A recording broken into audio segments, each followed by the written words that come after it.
Hi, my name is Eric Sirota, and I'm the composer-playwright of the new musical Frankenstein, based on Mary Shelley's novel. Here's my first copy of Frankenstein that I got in seventh grade.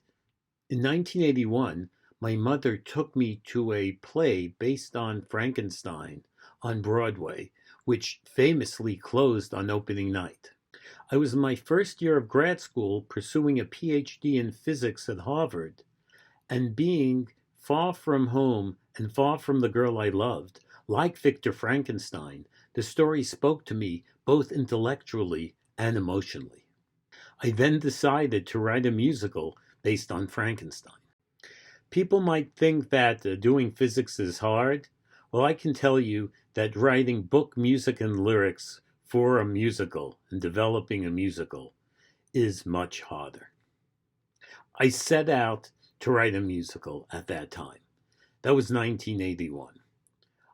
37 years later, that musical opened off Broadway in New York, just half a block from where Hamilton is playing. Albeit in a much smaller theater, much smaller production. It just had a 3-year long run off Broadway, which was interrupted by COVID. During the intervening 37 years, I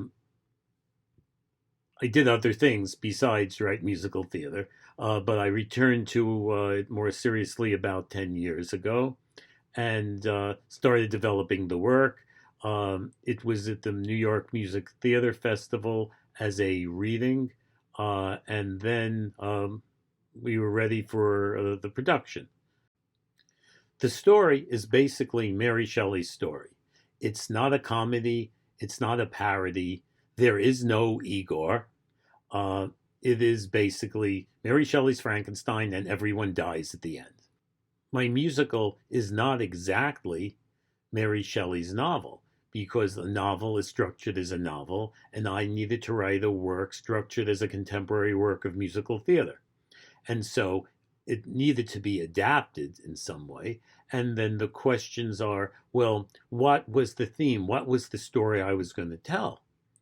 And the story I told, I describe as about the human need for love and companionship.